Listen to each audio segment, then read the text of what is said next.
Taigi sveiki visi, dar naują video ir šiandieną mes pakalbėsime apie metalo dirbimo saugos priemonės. Tai pirmas priemonės bus pirštinės, aišku, jos ne pačios svarbiausias, bet irgi labai svarbios, kad, nežinau, tiesiog nuo visų nudegimų, nuo visų, kaip sakant, nupjovimų, iš tikrųjų, kai kurie žmonės sako, nedėvėk tuos pirštinės, kai papjauni su, pavyzdžiui, šitą 2000 bulgarkę vatų.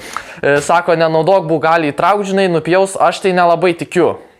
Bet aš nežinau, man nei karto nebuvo įtraukę, užtat ir netikiu.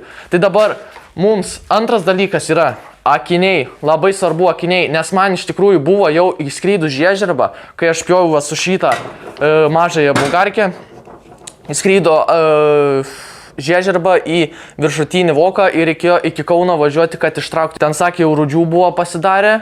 Ir vėliau išrašė dar tos akių lašus, kad infekcijos nebūtų. Tai būtinai dėvėkite akinius. Gerai, dabar mes pakalbėsime apie garso priemonės. Ypač svarbu, kai mes kalame va čia prie priekalo, nes priekalo garsas tikrai yra labai garsus. Svarbu dėvėti ausų apsaugą. Irgi nėra labai svarbu, bet jeigu norite turėti klausą, žinai, ir kaip sakant, girdėt, kad jums šneka, būtinai užsidėkite. Kitas dalykas yra kaukė. Pirkite brangią kaukę. Aš už šitą mokėjau 42 eurus. Manau, investicija yra gera. Aš tikrai nesiskūsiu, žinai, aš nešiosiu ten tas kaukės kažkokias šūdinas. Tai va čia užsisegi ir užsidedi.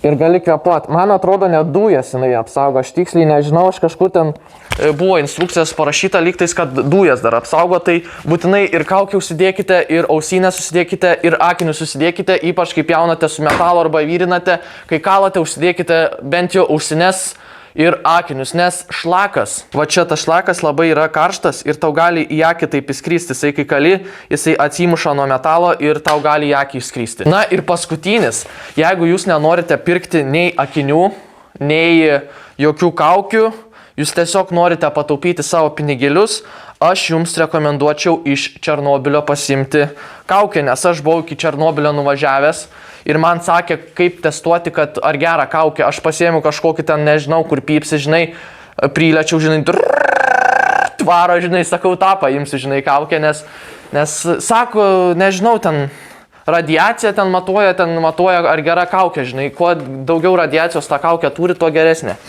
Tai va, užsidedame. Na ir va, mes atrodome dabar kai mūsas ir nepatarčiau to šūdo pirkti. Tiek norėjau pakalbėti ir tikiuosi, kad patiko šis video.